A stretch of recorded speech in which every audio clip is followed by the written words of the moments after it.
আমিন কোরআনুল কারীমের ভিতরে জানিয়ে দিলেন, ইন্নামাস সাবিলু আলাল্লাযীনা ইয়াযলিমুনান নাস ওয়া ইয়াগফিরুনা ফিল আরদ ويبغون في الأرض بغير الحق أولئك لهم عذاب عليم। আল্লাহ রাব্বুল আলামিন সূরাতুশ শূরার ভিতরে জানিয়ে দিলেন, ও পৃথিবীর মানুষেরা, অভিযোগ কেবল তাদের বিরুদ্ধে যারা মানুষের উপর অত্যাচার চালায় এবং পৃথিবীর অন্যায়ভাবে বিরুদ্ধ করে বেড়ায়, তাদের জন্য রয়েছে যন্ত্রদায়ক শাস্তি। আল্লাহ রাব্বুল আমিন বলেন, পৃথিবীর মানুষেরা, জুলুমবাদী, চাঁদাবাজি, ইফতিজিংবাদী এই সমস্ত মানুষদের জন্য আমি আল্লাহ রাব্বুল আমিন দুনিয়ার বুকে শাস্তি যে নাও দিই, আমি আল্লাহ রাব্বুল আমিন পরকালে অবশ্যই তাদের শাস্তি দেব। আল্লাহ রাব্বুল আমিন বলেন, ও পৃথিবীর মানুষেরা, তোমরা খবরদার কারো মানুষের উপর জুলুম করো না। আজকের দিন দেখেন, আমাদের সমাজের কিছু মানুষগুলো দেখেন, নেতা যদি একবার হতে পারে, জুলুম ছাড়ার কোনো কিছুই তার পাই না। আজকে তো বন্ধু 14ই আগস্ট, কতই আগস্ট বলেন, একটু কথা বলেন। আজকে 14ই আগস্ট 2023 সালের 14ই আগস্ট 8:40 ঈশার সালাত আদায় করার পরে যাই নামাজে বসে থাকলাম। বসে থাকার পরে সঙ্গে সঙ্গে একটা খবর চলে আসলো যে জালিম শাসক মিস্টার ফেরাউনের চামচা ভারতের দালালি করে আল্লামা সাইদি রহমতুল্লাহ আলাইকে ইংলিশ পুষ্মারিদের দুনিয়ার বুকতে বিদায়ী করে দিল। আচ্ছা বলেন তো দেখে, জুলুম করছে কি করি নাই? কথা বলেন না কেন? এখন কি ভয় পান? এখন কোনো ভয় নাই। আমরা ভয় রবের, আমরা র্যাবের ভয় পাবো না। আমরা মুসলমান হয়েছি, ইমানদার যখন হয়েছি, মায়ের গর্ভের পর থেকে কালিমা যখন পড়ে যখন মুসলমান যখন হয়েছি, আমরা ভয় পাবো রবের। আমরা কোনো র্যাবের ভয় আর পাবো না। র্যাবের ভয় পাবো না, রবের ভয় পাবো। বলেন তো দেখি। একটা জিনিস বন্ধু মনে রাখবেন, রব যখন ধরবে কখনোই কিন্তু ছাড়বে না, আর র্যাব যখন ধরবে ঘুষ মারলেই মাশাআল্লাহ ছেড়ে দেবে। কথা কোন ঠিক কিনা? একান্ত আপন জনেরা আমার, আল্লাহ রাব্বুল আমিনের প্রিয় হাবিব রাসূল করিম সাল্লাল্লাহু আলাইহি ওয়াসাল্লাম বলেন, ও আমার উম্মতেরা, তোমরা খবরদার মানুষের উপর 1 ইঞ্চি পরিমাণ জুলুম করবে না। রাসূল করিম সাল্লাল্লাহু আলাইহি ওয়াসাল্লাম বলেন, আল-যুলমু যুলমাতু ইয়াউমাল কিয়ামা, জুলুম কিয়ামতের দিন ভীষণ অন্ধকার হয়ে দেখাইয়ে দেবে। জুলুম ব্যক্তি যারা করবে, এরা দুনিয়ার বুকে মনে করতেছে আমরা অনেক বড় লোক হয়েছি, আমরা মানুষের জুলুম করেছি, আমাদের তো কেউ কিছু করছে না, আল্লাহ আমাদের কিছু করছে না। আল্লাহ বলে, গোলাম, আমি তোকে ছাড় দিছি, কিন্তু আমি আল্লাহ ছেড়ে দিই নাই। আমরা কিন্তু বন্ধু ছোটকালে ঘূর্ণি কিন্তু উড়াইছি, কি ঘূর্ণি উড়াই নাই বলেন? ঘূর্ণি কিন্তু আমরা উড়াইছি। ঘূর্ণি উড়ানোর সময় কিন্তু ঘূর্ণির লাটাতে কিন্তু আমাদের হাতে, আর ঘূর্ণি কিন্তু আসমানে কিন্তু চলে গেছে। যাওয়ার সময় ঘূর্ণি কিন্তু টাটা দিয়ে বলে, ও গোলাম, আমি আর তোমার কাছে ধরা দেব না। কি বলে কি বলে না? ঘূর্ণি কিন্তু এই কথা বলে। মালিক যখন লাটা যখন একটু ঘুরিয়ে দেয়, ঘূর্ণি কিন্তু আস্তে আস্তে কিন্তু নামতে আসে। কি আসে না বলেন? আসে কিন্তু বাজান। যে আল্লাহ রাব্বুল আলামিন বলেন, গোলাম, আমি তোমাকে ছাড় দিয়েছি, কিন্তু আমি আল্লাহ তোমারে ছেড়ে দিই নাই। যখন তোমার লাটাটা আমি আল্লাহ গুছাইয়া নিয়ে আসবো, তখন তুমি কোথায় যাবা? একান্ত আপন জনরা আমার, জুলুমকারীরা বেশি দিন পৃথিবীর বুকে টিকতে পারে না। এই জাতি ফেরাউন টিকতে পারে না মূসার কাছে, আবু জাহেল টিকতে পারে না বিশ্বনবী সাল্লাল্লাহু আলাইহি ওয়াসাল্লামের কাছে, উতবা সাহেবা টিকতে পারে না বিশ্বনবীর কাছে, নমরুদ টিকতে পারে না ইব্রাহিমের কাছে। তার মানে এখান থেকে বোঝা গেল, নমরুদের ইব্রাহিম আলাইহিস সালামের সময় নমরুদ ছিল, মূসা আলাইহিস সালামের সময় ফেরাউন, মুহাম্মদ সাল্লাল্লাহু আলাইহি ওয়াসাল্লামের জামানায় ছিল আপনার আবু জাহেল, উতবা সাহেবা। এটাই কিন্তু ছিল। এর মানে আল্লাহ রাসূল সাল্লাল্লাহু আলাইহি ওয়াসাল্লাম বলেন, ইন্নাল উলামা ওয়ারাসাতুল আম্বিয়া, নিশ্চয় আলেমগণ পয়গম্বরগণের ওয়ারিস। আলেমদেরকে এবার ধোঁকা দেওয়ার জন্য, আলেমদের সাথে বেঈমানি করার জন্য, ইসলামটা নষ্ট করার জন্য এক শ্রেণীর কালফিট মার্কা, কুলঙ্ক মার্কা মানুষ মতো উঠিয়ে পড়ে লাগছে। কি বন্ধু বানিয়ে বলছি কথাগুলো? একটা জিনিস মনে রাখবেন, রাসূল কারীম সাল্লাল্লাহু আলাইহি সাল্লামের সময় ইসলাম বিরোধী লোক ছিল। এখান থেকে বোঝা যায় ইয়াউমাল কিয়ামত পর্যন্ত এক শ্রেণীর মানুষগুলো ইসলামের বিপক্ষে সারা জীবনই চলবে। একান্ত আপন জন্য আল্লাহ রাব্বুল আলামিন সূরাতুল শুরার ভিতরে জানিয়ে দিলেন, ও পৃথিবীর মানুষেরা, জুলুমবাজিরা তাদের জুলুমের পরিণতি আসরেই জানতে পারবে। জুলুমবাজিরা যারা করেছে, এরা হয়তো মনে পড়তেছে আমি ক্ষমতার দাপট পেয়ে আমি জনগণের নেতা হয়ে জুলুম করতেছি, আমার মনে হয় কেউ এখান থেকে না পাইতে পারবে না। এটা কি মনে করে কি করে না বলেন? কিন্তু বন্ধুগণ আমার, জুলুমবাদীরা দেখেন 2023 সালে পর শহীদ আসার যখন আল্লামা সাঈদীকে মারার পরে আলেম ওলামাকে যখন মারা শুরু করলো, আপনার 2013 সালের ইতিহাস কিন্তু ভুলে যান না। শাপলা চত্বরে কিন্তু নির্যাতিত নিপীড়িত আলেমদের হত্যা কিন্তু চালিয়েছে এই জুলুমবাজিগুলো। ওই জুলুমবাজিরা আবার 2013 সালে আলেমদের নিক্ষেপ করা ধরল। 2023 সালে আসে আল্লামা সাঈদীকে রহমতুল্লাহকে ইংরেজির মাধ্যমে মেরে ফেলা দিল। এরপরে জুলুমবাজি চিন্তা করলো আমি এবার ছাত্রদের পিছনে লাগবো। আচ্ছা বলেন তো, আমি আপনি একটা প্রশ্ন করতে চাই, আমাদের এলাকায় মৌমাছি পাওয়া যায় কি যায় না বলেন? মৌমাছি পাওয়া যায়? মৌমাছি যখন মধু চাক দেয়, আচ্ছা বলেন তো দেখি, আমরা যদি ওই মৌমাছির পর থেকে ঢেল যদি মারি, তো বলেন তো দেখি ওই মৌমাছি আমাদেরকে আদর করবি না ভালোবাসা দিবি? ও কিন্তু সাইবে কিন্তু আমাদের ধরবে, মৌমাছি কিন্তু আমাদের সাইবে ধরবে।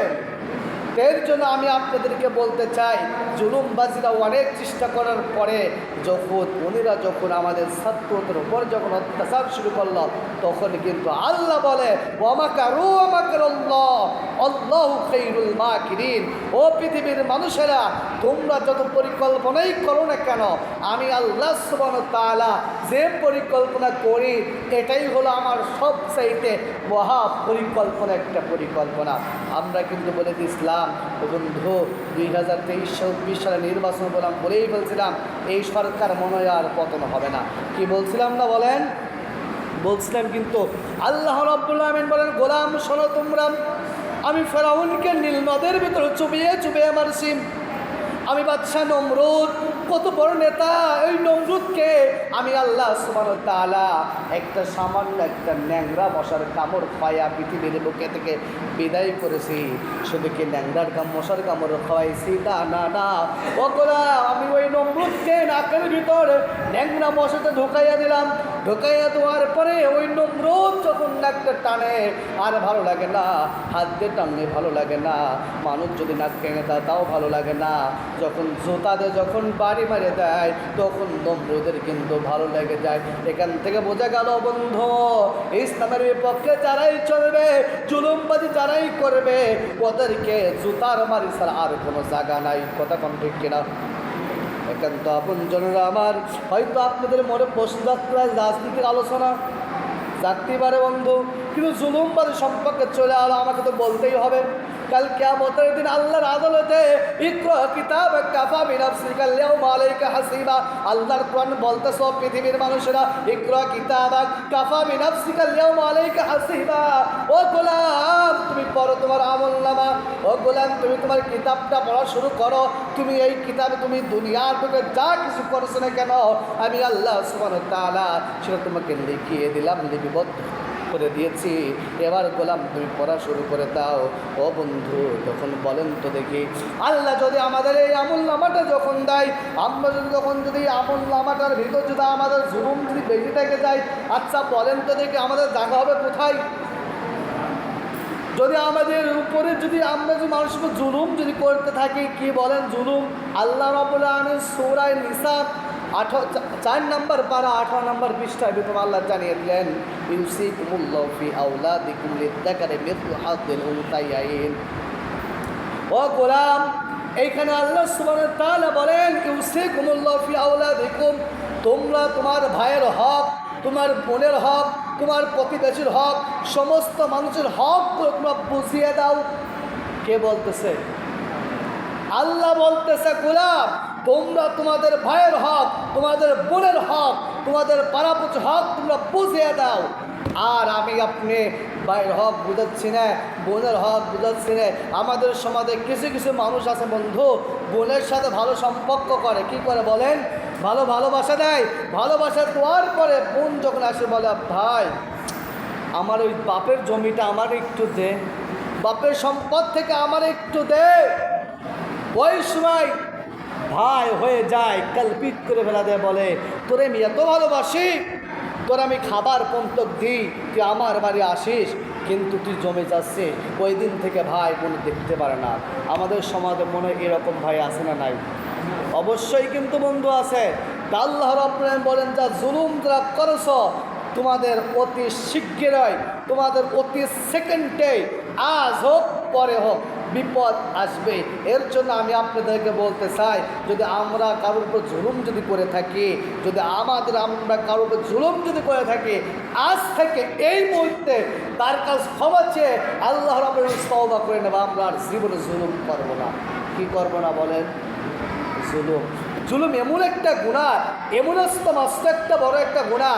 আপনি জুলুম করতেছেন, বলেন তো ক্যান্সার যখন হয় ডাক্তার কিন্তু আমাদের প্রথমেই বলে যে ভাই আপনার হাতটি কেটে ফেলতে হবে। হাতে যদি ক্যান্সার হয় তখন বলো ওই জায়গাটা কেটে ফেলতে হবে। আমি আপনি যদি ডাক্তারের পরামর্শ না নিয়ে ওই জায়গাটা বলেন আমরা কাটবো না, আপনার ট্রিটমেন্ট করতেই থাকেন। আচ্ছা বলেন তো দেখি, এবার আমরা ডাক্তারের কথা না শুনলে আমাদের ক্যান্সার মাথায় আসবে না হাত থেকে শেষ হয়ে যাবে?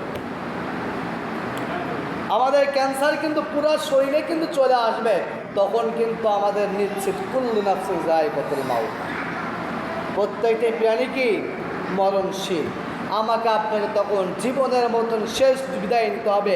দেখেন তো আপনজনেরা আমার, আল্লাহ রাব্বুল আলামিন বলেন ও পৃথিবীর মানুষেরা, জুলুমদের কাণ্ড সম্পর্কে আল্লাহ কখনোই উদাসীন মনে করে না। আল্লাহ তাআলা শুধু নির্দেশ দেন পর্যন্ত বিলম্ব করেন। যেদিন চক্ষু বিশঙ্ক হবে তারা মাথা উঁচু করে ভীতু বিনন্দে দৌড়াতে থাকবে, তাদের চোখে তাদের নিজেদের ফিরবে না। আল্লাহ রাব্বুল আলামিন বলেন ও পৃথিবীর মানুষেরা, এমন মানুষরা জুলুম করতে করতে এমন একটা সময় চলে আসবে পলারের মতন জায়গা আর খুঁজে পাবে না। কিসের মতন জায়গা? পলানের মতন জায়গাও আর খুঁজে পাবে না। আবার ওনাদের দলের মানুষদেরকে জুলুমকারীদের সঙ্গে যারা সম্পর্ক রাখছে তাদেরকেও সে আর খোঁজ নেবে না।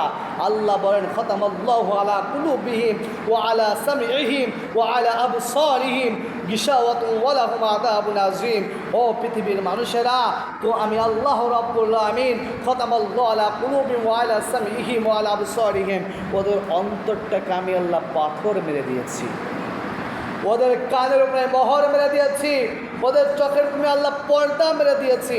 যতই তোমরা ভালো কথা বলো না কেন ওদের গায়ে লাগবে না। দেখবেন এক শ্রেণীর মানুষদেরকে আপনি নামাজের দাওয়াত যদি দেন, আপনি ইসলামের পক্ষে আসতে যদি বলেন, ওই সমস্ত মানুষগুলো বলবে যে ভাই আমরা তো মুসলমান হয়েছি, সময় এখনও হয় নাই, আমরা সময় হলে নামাজ পড়তে যাব। এই কথা কি বলে? কি বলে না? বলে। কিন্তু আবার যুবকদেরকে প্রশ্ন করি ভাই আসেন নামাজে যাই, বলে হুজুর নামাজে যাবো কিন্তু লুঙ্গি তো সমস্যা, বলে হুজুর প্যান্টেই তো সমস্যা। আমি তখন চিন্তা করে দেখলাম যুবকদের নামাজের কথা বললে বলে প্যান্টের সমস্যা, যুবকদের নামাজের কথা বলে লুঙ্গিতে সমস্যা। আমি তখন চিন্তা করলাম আমরা যখন যখন ছিলাম মায়ের গর্ভ থেকে যখন ভূপিষ্ঠ যখন হলাম তখন মায়েদের কোলে প্রসাব করে দিয়েছি, কি দিয়েছি কি দিইনি বলেন? মায়েদের কোলে প্রসাব করে দিয়েছি, ফুপুদের কোলে প্রসাব করে দিয়েছি, নানির কোলে প্রসাব করে দিয়েছি, বিছনাতে প্রসাব করে দিয়েছি। আবার এখনকার যুবকরা দিন এবার লুঙ্গিতে প্রসাব করে দেয়। কথা বল না কেন? লুঙ্গিতে প্রসাব যদি নাই করে তাহলে লুঙ্গি নষ্ট হয় কি ভাই বলেন তো দেখি? একান্ত আপন জনেরা আমার, আউয়ালু মা ইউহাসাবু বিল আবদু ইয়াউমাল কিয়ামাতিস সালাহ। আল্লাহ রাসূল সাল্লাল্লাহু আলাইহি ওয়াসাল্লাম পৃথিবীর মানুষেরা, আউয়ালু মা ইউহাসাবু বিল আবদু ইয়াউমাল কিয়ামাতিস সালাহ, কিয়ামতের দিন সর্বপ্রথম নামাজের হিসাব হবে। কিসের হিসাব বলেন? নামাজের হিসাব হবে। আমার আপনাকে আল্লাহ প্রশ্ন করবে না ও গোলাম তুমি কত লক্ষ টাকার মালিক ছিলে, আমার আপনার আল্লাহ প্রশ্ন করবে না তুমি কত বিঘের জমির মালিক ছিলে, আমার আল্লাহ আপনার প্রথমে প্রশ্ন করবে না ও গোলাম টন না বিলিয়ন বিলিয়ন সুদ খাইছিস তার হিসাব আগে দে। আল্লাহ এটা আমাকে আপনাকে বলবে না। আল্লাহ বলবে আউয়ালু মা ইয়াসাবু বিল আবদি ইয়াউমাল কিয়ামাতিস সালাহ, কিয়ামতের দিন মহান আল্লাহ নামাজের হিসাব নেবে আগে। কিসের হিসাব বলেন? নামাজের হিসাব যদি আপনার গরমিল যদি হয়, যদি আপনার নামাজের ডাইটটা খুলে যদি দেখা হলো আপনার 100% নামাজ লাগবে, আপনার নামাজ হয়েছে মাত্র 25%। 25% আপনার নামাজ হয়েছে, কিন্তু আর লাগবে 75%। কী লাগবে বলেন? 75% নামাজ লাগবে। এবার আপনার দানের খাতা খুলে দেখবে, এবার আপনার রোজার খাতাগুলো খুলে দেখা হবে, নফলের খাতাগুলো খুলে দেখা হবে। আচ্ছা বলেন তো দেখে, আপনাদের কাছে আমার একটা প্রশ্ন, যারা ফরজ সালাত যারা আদায় করে না, তারা নফল সালাত আদায় করে বলেন? যারা ফরজ যারা পড়ে তারা নফলও তো পড়ে না। একান্ত আপন জনরা আমার, আমি আপনাদেরকে বলতে চাই, নামাজ ছাড়া আর কোনো গতি নাই। আপনি নামাজ পড়তেছেন, আবার আমাদের সমাজে কিছু কিছু পাবলিক ভাই দেখা যায় নামাজ পড়ে, নামাজ পড়তে পড়তে কপালটা একদম কালো করে ফেলছে। কী করে ফেলছে বলেন? কপালটা কালো করে ফেলছে। আবার কপালটা কালো করে ফেলার পরে নামাজ শেষ করে টুপিটা পকেটের ভিতর দিয়ে দোকানে বসে জুলুমবাজি শুরু করতেছে। জুলুমবাজি কীভাবে করছে? সুদের টাকা নিয়ে জুলুমবাজি হয় নাকি হয় না বলেন তো দেখি? এই সুদের কারণে মানুষের বউ বন্ধক চলে যায়, সুদের কারণে ঘরে ঘরে অশান্তি বন্ধক সৃষ্টি হয়ে যায়। এই সুদ আর কিস্তির ভিতর চলে আসে বন্ধু আমার। আল্লাহ বলেন, কর্জা হাসানা করে বেড়াও তোমরা, কর্জা হাসানা কর্জ দাও। কিন্তু আমরা ওই কর্জটাকে উল্টা নিয়ে আমরা সুদ বানিয়ে ফেলছি। এই সুদের টাকা তুলতে গেলে আমাদের জুলুম প্রয়োজন হয়ে যায়। তো বন্ধুগণ আমার, আল্লাহ কোরআন বলতেছে, তোমরা খবরদার জুলুমদের সঙ্গে থাকো না। আল্লাহ রাব্বুল আলামিন বলেন, ইন্নাল্লাহা লা ইউহিব্বুজ জালিমিন, নিশ্চয় আল্লাহ রাব্বুল আলামিন অত্যাচারীদেরকে পছন্দ করে না, জুলুমকারীদেরকে আল্লাহ পছন্দ করে না। আচ্ছা বলেন তো দেখি, আল্লাহ যদি আমাদের পছন্দ না করে, তাহলে বলেন তো আমরা কি আল্লাহ রসুলের সুপারিশ পাবো? কথা বলেন না কেন? আল্লাহ রসুলের সুপারিশ আমরা পাবো? আমরা কিন্তু পক্ষে আল্লাহ রসুলের সুপারিশ কিন্তু পাবো না। কিন্তু দেখেন, আল্লাহ তো আমাদের পছন্দই করে না, তাহলে আমরা কিভাবে আল্লাহর জান্নাত স্বপ্ন দেখি? আমি যে আপনাদের এখানে প্রশ্ন করি যে ভাই জান্নাতে যাবেন কয়জন, আমরা কিন্তু সবাই কিন্তু হাত তুলবো যে ভাই আমিও জান্নাতে যাব, আমিও জান্নাতে যাব। বলবেন কি বলবেন না? বলেন না কেন? আমরা কিন্তু বলবো আমরা জান্নাতে সবাই যাব। কিন্তু বলা হয় যে ভাই জান্নাতে যাওয়ার আগে জান্নাতে কিছু কাজ আছে, এই কাজগুলো করবেন কয়জন কয়জন? ইনশাআল্লাহ। কি বলেন?